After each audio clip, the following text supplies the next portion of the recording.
दिल्ली के प्रोटेस्ट का असली रूप अब सामने आ गया। सीजेपी के स्पोक्सपर्सन ने धमकी दी है अमित शाह को, मोदी को, कि तुम्हारा काउंटडाउन शुरू हो चुका है। यानी कि सरकार पलटने का बांग्लादेश, नेपाल और श्रीलंका की तरह अब यहां पर भी भारत में वो काउंटडाउन शुरू हो चुका है। किसका बैकअप है इनको, कौन कौन लोग इनको सपोर्ट कर रहे हैं, और एक सबसे बड़ा सवाल जो लोगों के मन में, उसका भी मैं लास्ट में जवाब दूंगा कि ये प्रोटेस्ट आखिर खत्म कब होगा। लेकिन प्रधानमंत्री मोदी ने एक घोषणा कर दी है, अमित शाह जी ने ऑर्डर दे दिए हैं, हमारी एजेंसियां तैयारी करके आज क्या करने वाली हैं ये भी मैं आपको डिटेल में बताऊंगा। और इस प्रोटेस्ट में कौन कौन लोग शामिल होना चाहते हैं और आ भी चुके हैं, वो आप सुनेंगे तो आप वैसे ही दंग रह जाएंगे। इसकी फंडिंग के बारे में अगर आप सुनेंगे तो आपके पैरों तले जमीन खिसक जाएगी कि यार ये चीज तो कोई सोच ही नहीं रखता सकता था कि ये फंडिंग आ कहां से रही है। तो इस वीडियो में मैं आपको डिटेल में सारी चीज बताने वाला हूं। सब लोगों के साथ इस वीडियो को शेयर जरूर करना, क्योंकि सीजेपी के पेड कैंपेन चल रहे हैं, लोगों को पैसे देके इंस्टाग्राम इन्फ्लुएंसर से रील बनवाई जा रही हैं। हमारे लिए आप ही हमारे करता धरता हो, इसलिए इस वीडियो को शेयर जरूर करना, सब लोगों तक जानी चाहिए, जितने ज्यादा ग्रुप्स में हो सके। ठीक है, बस एक छोटा सा सवाल है आपसे, क्या आपको लगता है ये सीजेपी वाले जो ये कर रहे हैं, क्या ये सिर्फ और सिर्फ स्टूडेंट्स के लिए कर रहे हैं? क्या आप प्रधानमंत्री मोदी इस देश के लिए प्रधानमंत्री उम्मीदवार अब नहीं रहे हैं? क्या आप चाहते हैं कि राहुल गांधी या केजरीवाल को सत्ता सौंप दी जाए?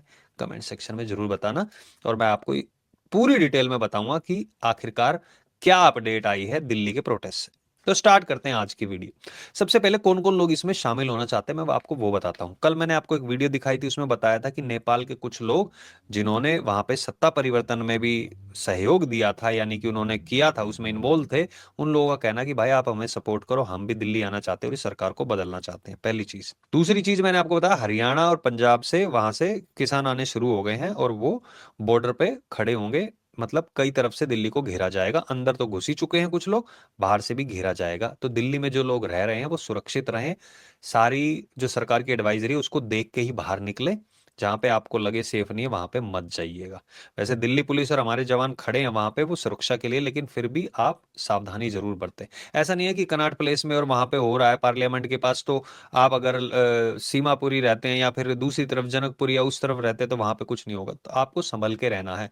मैं आपको डरा नहीं रहा, बस सतर्क होने के लिए कह रहा हूं। आम आदमी पार्टी और कांग्रेस में लड़ाई छिड़ गई है। सीजेपी के अंदर जो आम आदमी पार्टी का पूरी की पूरी बटालियन बैठी हुई है, अब कांग्रेस का अगर कोई भी आदमी वहां पे जा रहा है प्रोटेस्ट में तो उनके धक्के मारकर बाहर निकाला जा रहा है।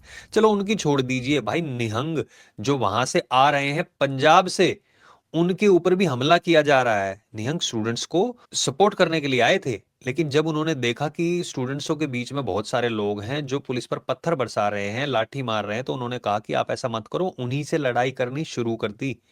तो इसका असली चेहरा अब धीरे धीरे सामने आने लगा। आपस में इनकी लड़ाई हो रही है। जो इनका एक स्पोक्स पर्सन था नचनिया, जो ध्रुव राठी का स्क्रिप्ट राइटर भी है, विजेता दहिया, उसको पहले ही अभिजीत दिपके जो भी है इसने हटा दिया है। क्यों हटाया, आपको सिमिलरिटी दिखेगी। वहां से आशुतोष को हटाया था जब आम आदमी पार्टी से, वो एक कवि थे उनको हटाया था, बहुत सारे लोगों को इन्होंने हटाया था, योगेंद्र यादव को हटाया था। वही चीजें धीरे धीरे शुरू हो गई हैं, क्योंकि अब इनसिक्योरिटी इसमें आ गई है अभिजीत दिपके में कि भाई ये लोग भी थोड़े थोड़े फेमस होने लगे हैं। वैसे नचनिया फेमस नहीं था, लेकिन इन लोगों में लड़ाई हो रही है।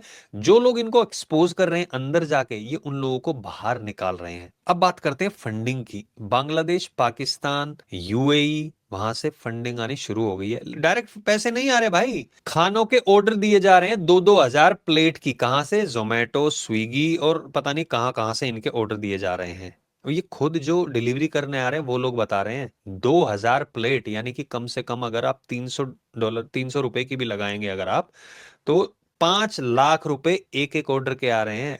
कहाँ से आ रहे हैं भाई ये पैसे? वो बांग्लादेश खुद भीख मांग रहे हैं वहां पे, लोग पाकिस्तान में भीख मांग रहे हैं, और जो यूएई से भेज रहे हैं वो भी वहां पे भीख मांग के ही भेज रहे हैं, जो पाकिस्तानी वहां पे गए हुए हैं। उधर से इतनी फंडिंग आ रही है। अब उन्होंने पैसा नहीं, अब उन्होंने कहा कि वहां रोकने के लिए तो हमें खाना भेजना पड़ेगा, पानी भेजना पड़ेगा। पंजाब से ट्रक भर के वहां से चटाइयां, दरियां वो आ रही हैं।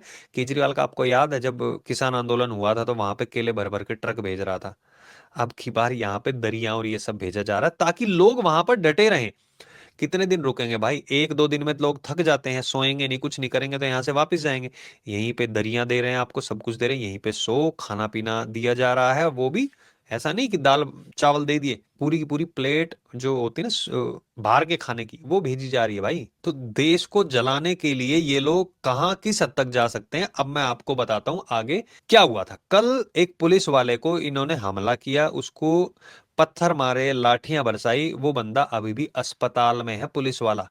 पुलिस वालों को ये लोग कहते हैं कि तुम अपनी बीवियों को मोदी के साथ सोने के लिए भेजते हो, इसलिए तुम्हारे बच्चे जो हैं वो परीक्षाओं में पास होते हैं। मोदी की 13वीं के वो बैठे जा रहे हैं वहां पे, समोसे रखे हैं, कह रहे खा लो आ जाओ, मोदी की 13वीं के हैं। मोदी और मेलोनी के गंदे गंदे इशारे करके उनके बारे में बात की जा रही है, गालियां दी जा रही हैं, जो गालियां आप पता आपको सब होंगी, लेकिन आप चाहते नहीं कभी भी वो आप मुंह से भी निकालें। ऐसी ऐसी गालियों का मोदी के प्रति प्रयोग किया जा रहा है। क्यों किया जा रहा है? केजरीवाल ने कल क्या कहा था, आप लोग डरिए मत, मैं खड़ा हुआ हूं, और मोदी तेरे अंदर हिम्मत है तो इनको बंद करवा के दिखा। ये हिम्मत वहां से आ रही है। केजरीवाल पूरी तरह डरा हुआ है कि पंजाब में वो हारने वाला है। कांग्रेस भी वहां पे पूरा दबदबा इस बार बना रही है, और बीजेपी भी पूरा अपना संघर्ष कर रही है, वहां पे कोशिश कर रही है कि वहां पे सरकार बने।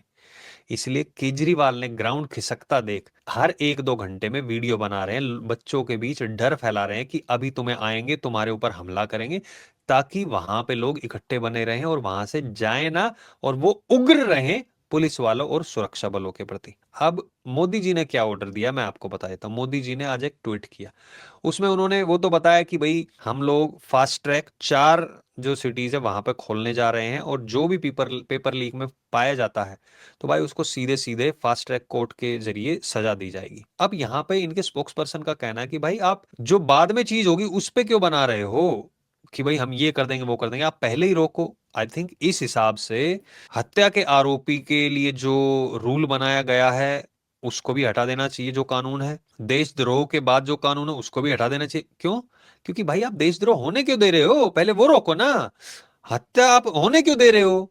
हत्या को रोको आप पहले, उसके बाद फिर कानून की जरूरत ही नहीं पड़ेगी। मैं कह रहा हूं, ये बंदा कह रहा है मैं लंदन से पढ़ के आया हूं। भाई मैं ऑस्ट्रेलिया में हूं और मैंने तेरे से ज्यादा पढ़ाई कर रखी है, ठीक है, लेकिन मुझे पता है देश की अहमियत क्या होती है। हम देश को चाहते हैं देश आगे ऊंचाइयों पर जाए। मैं ऑस्ट्रेलिया में रह रहा हूं, लेकिन भारत के लिए दिल अभी भी धड़कता है भाई हमारा। जिन बंदों को ये नहीं पता कि बोलना क्या है, उनको स्पोक्स पर्सन बनाया हुआ है। वो देखिए सौरभ दास, वो अपने आप को बहुत इंटेलेक्चुअल मानता है, वो हिंदी में बात कर रहा है, लेकिन हर बात के बीच में एंड, ये कह रहा था मैं, एंड वो हो गया। अरे भाई तू हिंदी बोल ले, इंग्लिश बोल ले भाई। कौन से पढ़े लिखे लोग हैं, मुझे समझ नहीं आती कहां से आते हैं ये लोग। मोदी को धमकी जो दे रहे हैं, अब मोदी ने ये तो बोल दिया फास्ट ट्रैक करवा देंगे, लेकिन नीचे एक लाइन लिखी थी मोदी जी ने, उन्होंने कहा था स्टूडेंट्स का भविष्य बर्बाद करने वालों को किसी को भी नहीं बख्शा जाएगा। दो इसके पीछे की चीजें हैं, पहली जो पेपर लीक करेंगे करवाएंगे उन वो, और दूसरा जो अब बच्चों का भविष्य यहाँ पे बुला के बर्बाद कर रहे हैं। यानी कि जो जो नटवर लाल के साथ लगे हुए हैं ना भाई यहाँ पे, वो नपेंगे। और जो लोग सोच रहे हैं ना हमें कौन सी आगे सरकारी नौकरी करनी है, प्राइवेट नौकरी करनी है, हम तो नौकरी भी नहीं करते, हराम के पैसों पे पलते हैं, भाई तुम्हारा ऐसा नंबर आएगा, तुम्हारे एक एक के घर पे बुलडोजर चलेगा ना, तुम्हें पता चल जाएगा। जो भी यहाँ पे आके मस्ता रहे हो ना तुम लोग, मुंह पे कपड़ा बांधने से तुम बचोगे नहीं। एक एक जगह पे तुम्हारी रिकॉर्डिंग ली जा रही है, सबूत इकट्ठे किए जा रहे हैं, नंबर सबका आएगा। जब 6 महीने बाद तुम्हारे घर के पास आगे वहां पे पुलिस वाले खड़े होंगे ना, ये धाराएं हैं, तुम लोगों की वजह से ये नुकसान हुआ है, तुम्हें सब पता चल जाएगा। अब सीआरपीएफ के 2000 लोग वहां पे ऑलरेडी आ चुके हैं, और भी टुकड़ियां आ रही हैं। आज अमित शाह ने भी ऑर्डर दे दिया है, और वहां पे जो भी कनॉट प्लेस के आसपास दुकानें, शोरूम, खाने पीने की चीजें, ऑफिस हैं, उनको बोल दिया गया भैया 6:30 बजे तक बंद कर देना। क्योंकि अब इंटेलिजेंस ब्यूरो के पास से खबर आई है कि भाई ये लोग अब दुकानें, ऑफिसेज, इनको घेरने का प्लान बनाएंगे, उन लोगों को वहीं पे बंद कर देंगे। दिल्ली को बिल्कुल जाम करने की पूरी पूरी खबर मिली है इंटेलिजेंस ब्यूरो के पास। इसी वजह से आज आर पार का होने वाला भाई। जो स्टूडेंट्सों के बीच में लोग छुप के ये सब कर रहे हैं ना, आज उनको ऐसा खदेड़ा जाएगा कि आप याद रखोगे। इसलिए हो सकता है कि कुछ ऐसे तत्व भी हैं जो कुछ गलत चीजें करने के लिए सोचे, लेकिन अमित शाह ने साफ साफ ऑर्डर दे दिए कि इन लोगों को बख्शा नहीं जाएगा। यार जब 6 महीने बाद तुम्हारे घर के बाहर ये लोग आके खड़े होंगे ना, जब पुलिस वाले आके खड़े होंगे, अभिजीत दिपके जा चुका होगा, केजरीवाल जा चुका होगा, जिन लोगों को आप सोच रहे हैं ना आपको बचाने आएंगे, कांग्रेस सोच रहे हैं आप, वो आपको कभी बचाने नहीं आएगी। आप अपनी जो भी आपके साथ जो केस होगा ना आपके ऊपर, उसके जिम्मेदार आप खुद होंगे। कोई और जिम्मेदार नहीं होगा। हाई कोर्ट में मामला पहुंच चुका है फॉरेन फंडिंग का, पॉलिटिकल रूप से किसे इसको बढ़ावा दिया जा रहा है, उन सारी चीजों के ऊपर कल हाई कोर्ट में सुनवाई होनी है। हिंदू परिषद की ओर से एक व्यक्ति हैं, उन्होंने वहां पर पीआईएल डाली है और इसकी सुनवाई कल होने वाली है। लेकिन आज जो होने वाला है ना, वहां से उन लोगों को खदेड़ा जाएगा। वहां पे टुकड़ियां आ रही हैं एक्स्ट्रा, क्योंकि वहां पर इन्होंने उपद्रव करने का पूरा पूरा प्लान बना रखा। आपने देखा होगा कल एक पेट्रोल पंप को जलाने की कोशिश की थी, वहां पे फिर पुलिस वाले और सुरक्षा बल आ गए थे, बचा लिया गया था। लेकिन आज ये भयंकर प्लानिंग कर रहे हैं। इसलिए सीजेपी के प्रवक्ता, जो अपने आप को पढ़ा लिखा बोलते हैं, रंका, उसने कहा है कि काउंटडाउन शुरू हो चुका है। मैं आप लोगों से पूछना चाहता हूं भाई, मुझे 1% के लिए ये समझा दो आप कि नीट के और स्टूडेंट्स के लिए कुछ हो रहा है।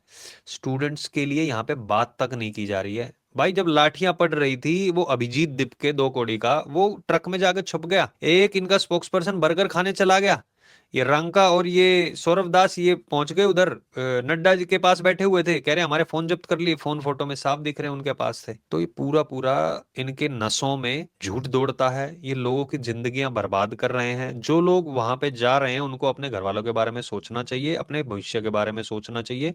और मैं आप लोगों से भी यही पूछना चाहूंगा, भाई आप क्या सच में आप भी चाहते हैं राहुल गांधी या केजरीवाल को यहाँ पे प्रधानमंत्री बना दिया जाए? मोदी जी से आप खुश नहीं है? प्लीज कमेंट सेक्शन में बताइए। और क्या ये नीट का चीज लग रहा है यार, प्लीज ये भी बताइएगा। लेकिन आज कुछ अपडेट आएगी, अगर ऐसा कुछ होता है, मैं आपको रात को भी अगर मेरे को लगेगा तो मैं एक वीडियो लेके जरूर आऊंगा। इसलिए आप हमारे चैनल को फॉलो जरूर कर लें। कल मैंने बहुत इंपॉर्टेंट बात बताई थी कि अमित शाह और मोदी जी क्यों कुछ नहीं कर रहे थे, वो अगर आपने नहीं देखी तो चैनल पे जाके जरूर देखें। फॉलो कर लेना। जो भी राष्ट्रभक्त हैं, देशभक्त हैं, सनातनी हैं, उनके पसंद की ही वीडियो राष्ट्र से रिलेटेड मैं बनाता हूं, और आप वहां पे हमारे नोटिफिकेशन पा सकते हैं अगर फॉलो करते हैं तो। बहुत बहुत धन्यवाद इस वीडियो को देखने के लिए आपका। जय हिंद, जय भारत।